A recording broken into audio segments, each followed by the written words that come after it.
Morning.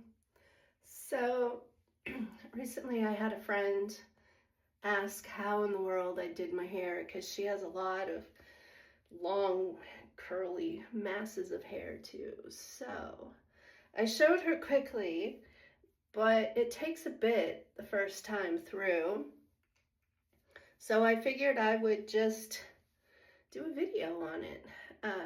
And today I have clients, so I have to make sure that it's all pulled back and up. And even when I get to work, right before the clients come in, I'll have to pull these back because the last thing I want is for my hair to be touching clients. Okay, so what I do, this is, I don't know, medium-sized scarf, really. It's a nice piece of silk. I am going to tie it one time like this. And the reason that I do this is because rubber bands can be so damaging. And I know that bending my hair causes kinks in it as well and all that stuff. So I'm pretty careful about how often I do this and how I do it. But as you can see, I take the length of it, the full length there, and fold it over. Basically, when I bend my hair, I'm as careful with it as possible so that it doesn't get those break kinks going on in it. So then I tie that up. And normally at this stage, I love these. And my friend had made a comment that they would get lost in her hair.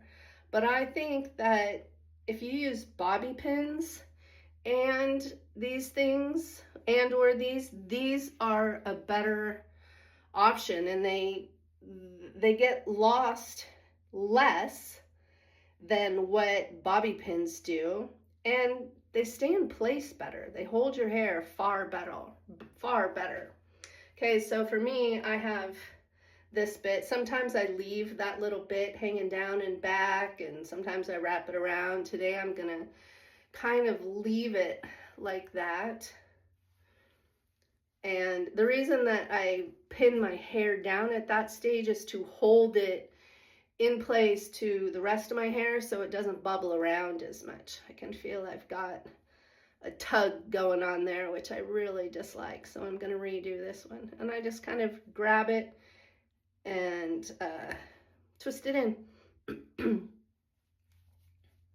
And then, this is not so much to hold it, I guess, but in the back bit, I'm gonna flip up in there just like that. I don't know, just because I feel like having super tall hair today, apparently.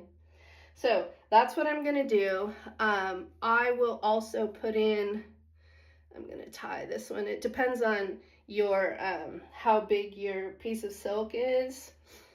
And I do use silk or satin with it because it's like sleeping on a silk or satin pillowcase, right? You want to protect your hair as much as possible. So I take a couple. I don't have any more of the twisties. They have disappeared somehow. So I take a little bit of it and I still tuck it in with that. But from this part, it just depends on how you want your hair to look, really. But that's the basics of what I do to get my hair up like this without using rubber bands. See you later. Bye.